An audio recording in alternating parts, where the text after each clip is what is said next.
Sebelumnya kita sudah bahas mengenai working with upper management. Kali ini kita akan melanjutkan topik building and maintaining moral. Uh, atau artinya itu membangun ya, membangun dan menjaga moral. Oke, nggak cuma APK atau software ya yang perlu di-maintain, tapi juga soft skill seperti moral pun tentu perlu untuk di-maintain atau dibangun atau dijaga ya.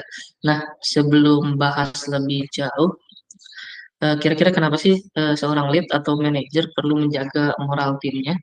Bukankah itu berdiri ke karakter setiap individu gitu kan ya?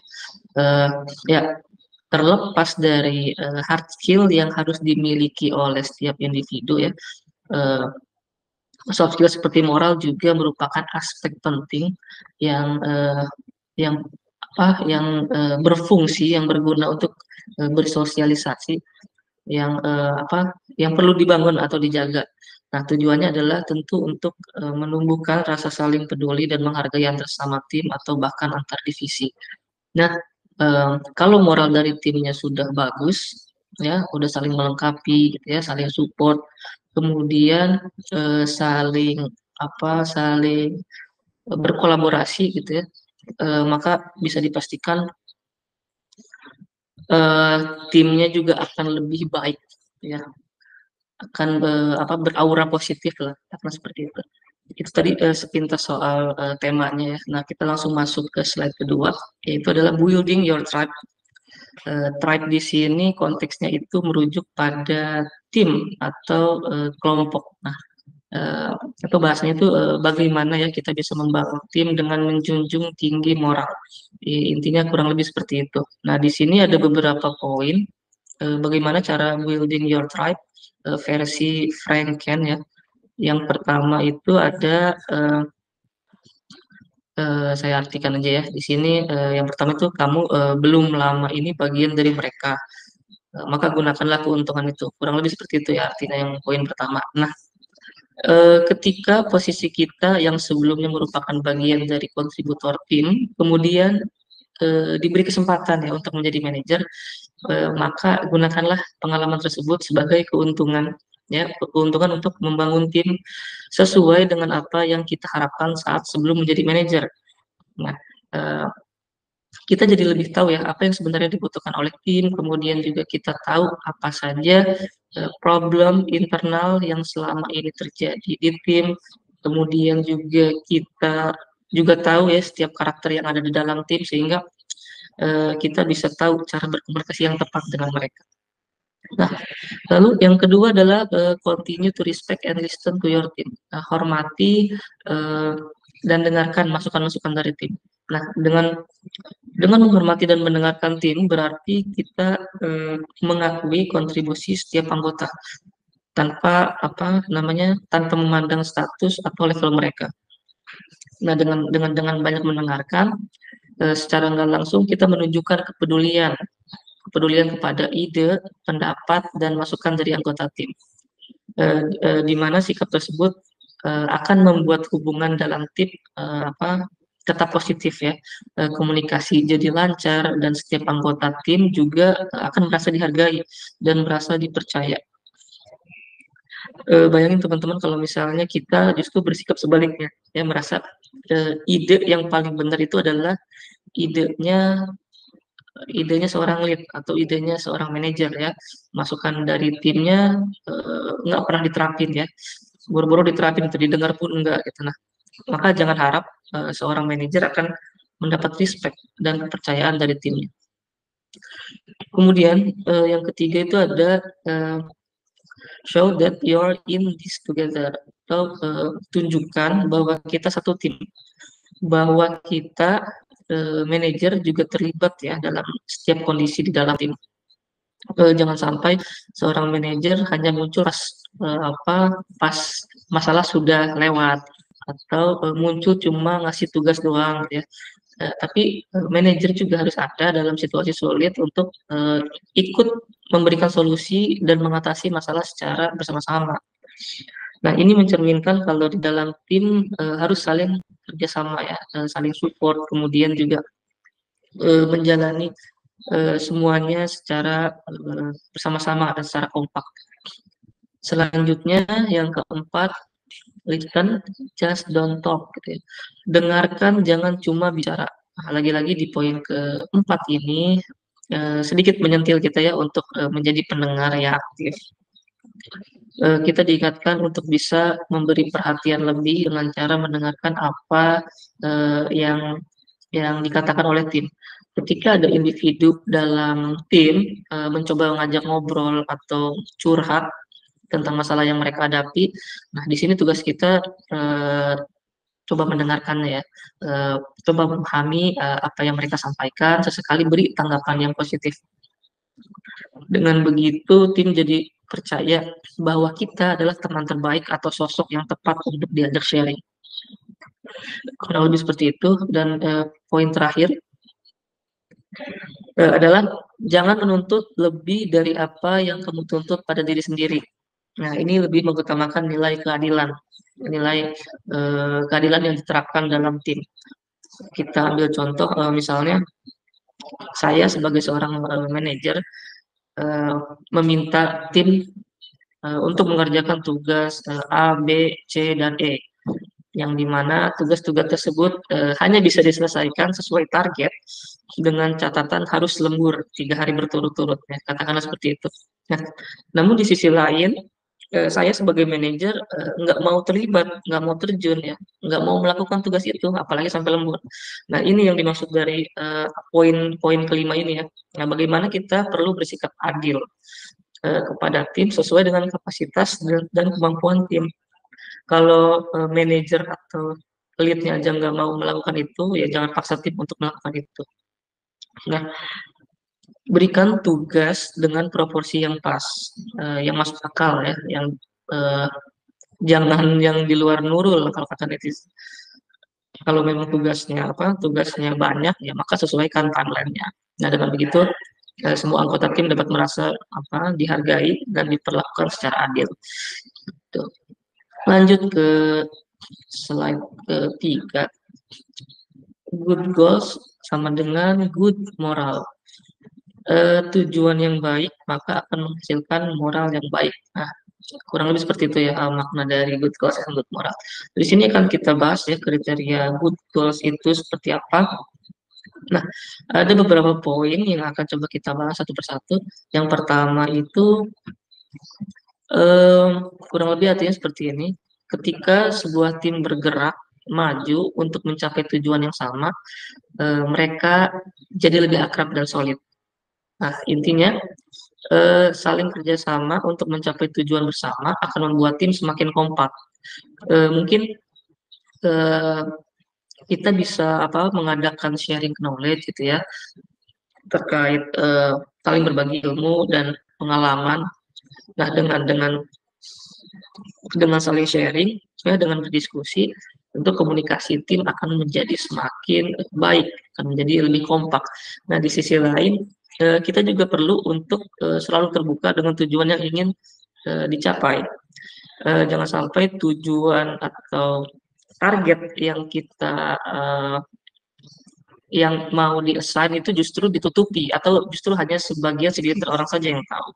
Nah, semuanya jika memang mau di-assign ke dalam tim, maka semuanya setidaknya harus tahu atau harus diikut sertakan. Kemudian yang kedua, jangan cuma fokus akan tujuan bersama, tapi perhatikan juga tujuan dan karir masing-masing setiap individu. Berikan kesempatan karir individu di dalam tim sesuai dengan tujuan atau goals yang ingin kita capai. Dimana ketika seorang merasa didukung ya untuk karirnya agar menjadi lebih maju, maka individu atau orang tersebut akan semangat, akan merasa termotivasi ya dalam bekerja.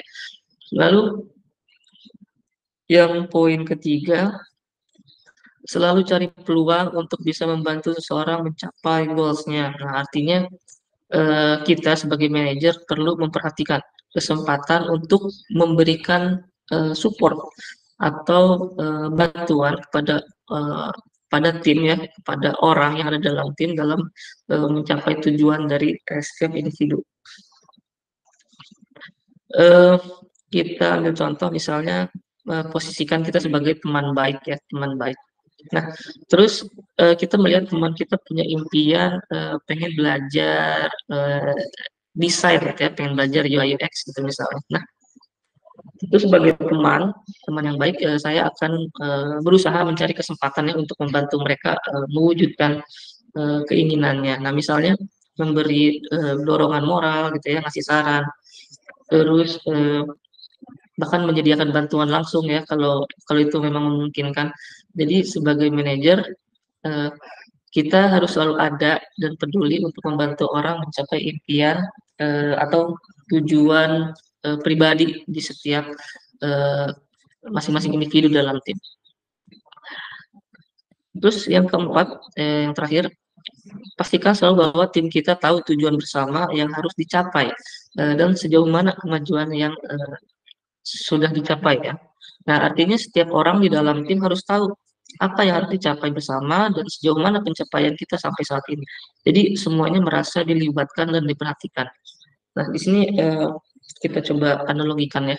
Eh, Anggap tim ini seperti keluarga ya yang bekerja sama untuk membangun sebuah rumah gitu. Nah, saya sebagai kepala keluarga itu harus memastikan bahwa semua anggota keluarga tahu persis seperti apa rumah yang akan kita bangun. Nah, misalnya berapa banyak kamar tidur dan kamar mandi yang ingin mereka miliki, seperti apa desain dapur nantinya.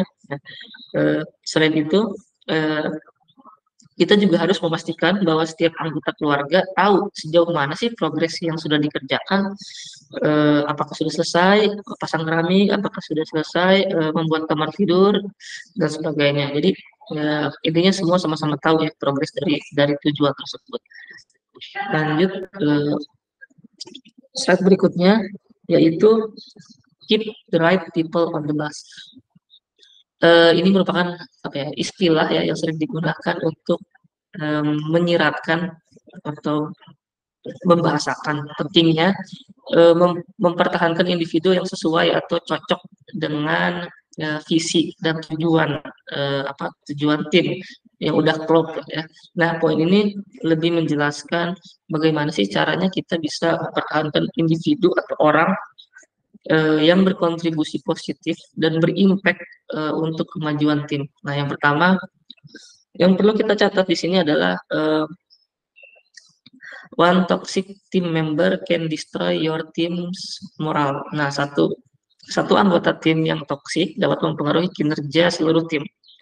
Hal ini menggambarkan dampak negatif yang dapat diakibatkan oleh satu individu ya yang memiliki perilaku atau sikap yang merugikan terhadap apa namanya kekompakan tim atau dinamika lah gitu ya, katakanlah dinamika tim secara keseluruhan. Nah, anggota tim yang toksik bisa menciptakan ketidaknyamanan dan suasana kerja yang tidak sehat.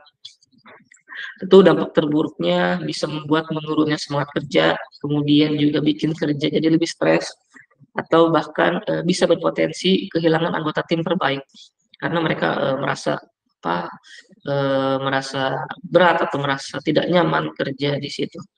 Nah, oleh karena itu kita perlu bijak mengatasi perilaku individu toksik secara apa ya, secara aktif ya, dan mencari solusi agar tim dapat berfungsi dengan lebih positif. Nah, dan yang kedua,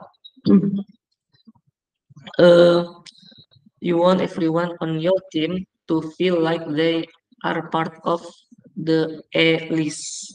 Nah, istilah A-list atau A-list ini biasanya mengacu pada orang-orang atau elemen teratas ya dalam satu kategori. Dengan kata lain, kita ingin setiap orang dalam tim merasa seperti bagian dari tim terbaik.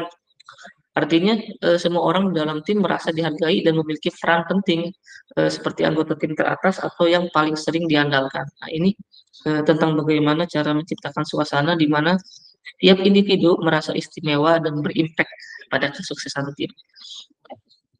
Tuh. Oke, slide selanjutnya, slide terakhir, eh, menghentikan suatu proyek tanpa merusak semangat. Nah, terkadang kita memang dalam suatu pekerjaan, dalam suatu proyek tentu ada beberapa tugas atau ada beberapa proyek yang tidak berjalan sesuai dengan rencana. Salah satunya misalnya pembatalan pembuatan proyek atau pembatalan sebuah tugas yang awalnya sudah di planning secara matang. Eh, Nah, pembatalan ini atau ketika proyek ini sudah tidak jalan, tentunya kita harus sebagai manajer kita harus hati-hati ya dalam menyampaikan pesan pesan pemberhentian sebuah proyek atau tugas kepada tim ya. Tujuannya agar tim nggak down gitu ya, tetap semangat ya dan moralnya tetap terjaga dengan baik. Kita ambil contoh misalnya eh, tim tim kita sedang fokus mengerjakan fitur A gitu ya misalnya. Semua orang yang ada di dalam tim kita libatkan. Tetapi karena ada masalah dari segi flow bisnis ya katakan begitu, fitur tersebut harus dihentikan. Nah, di sini perlunya kehati-hatian dalam penyampaian kabar agar semangat tim nggak anjlok ya. Jadi mereka tuh nggak merasa sia-sia. Nah, poin pertama yang perlu kita lakukan adalah pastikan kita tahu alasan proyek itu dibatalkan kenapa dan kita bisa menjelaskannya dengan baik. Artinya kita harus pahami kenapa proyek diberhentikan, terus kemudian kita juga harus memberikan alasan yang jelas kepada tim atau pihak-pihak yang terkait dalam pengerjaan proyek tersebut. Nah, hal ini untuk mencegah kebingungan dan memberikan pemahaman yang baik tentang keputusan tersebut. Lalu yang kedua adalah infokan berita pembatalan secara langsung atau tatap muka dengan tim. Artinya kalau ada kabar penting ya lebih baik kita sampaikan ya, sampaikan langsung pada orangnya. Sebisa mungkin hindari lewat chat atau telepon. Ini agar pesan yang kita sampaikan lebih jelas dan kita bisa menyampaikan dengan rasa empati. Terus yang ketiga, dengan batalnya sebuah proyek yang sedang dikerjakan, ya kita juga pasti merasa kecewa ya atau kehilangan semangat karena pembatalan tersebut. Tapi di sisi lain, jangan tunjukkan perasaan kecewa tersebut ke tim. Nah, ini tentang menjaga sikap positif atau semangat meskipun dihadapkan dengan situasi yang sulit. Yang keempat itu apresiasi ya kerja bagus yang sudah dilakukan tim sejauh ini, artinya kita tetap memberikan reward untuk teman-teman yang sudah bekerja keras dalam pengerjaan proyek tersebut ya, bisa dengan cara ngopi bareng atau makan bareng ya, ngobrol bareng di luar kerjaan yang bertujuan agar tim itu lebih merasa dihargai dan atas kinerjanya selama ini. Terus kemudian akui dan petik pelajaran yang bisa kita ambil dari masalah tersebut. Nah, meskipun secara pengerjaan nggak selesai ya atau nggak sampai finish, setidaknya ada hal yang bisa kita pelajari dari situ. Nah, ini dapat mencakup pembelajaran positif atau wawasan yang dapat diambil sebagai bagian dari pengalaman. Kemudian poin yang terakhir,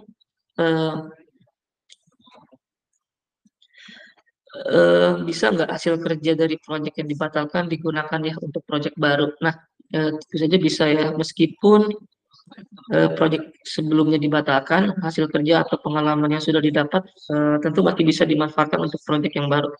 Jadi nggak semua usaha itu terbuang percuma, pasti masih ada yang bisa digunakan untuk proyek-proyek yang akan datang.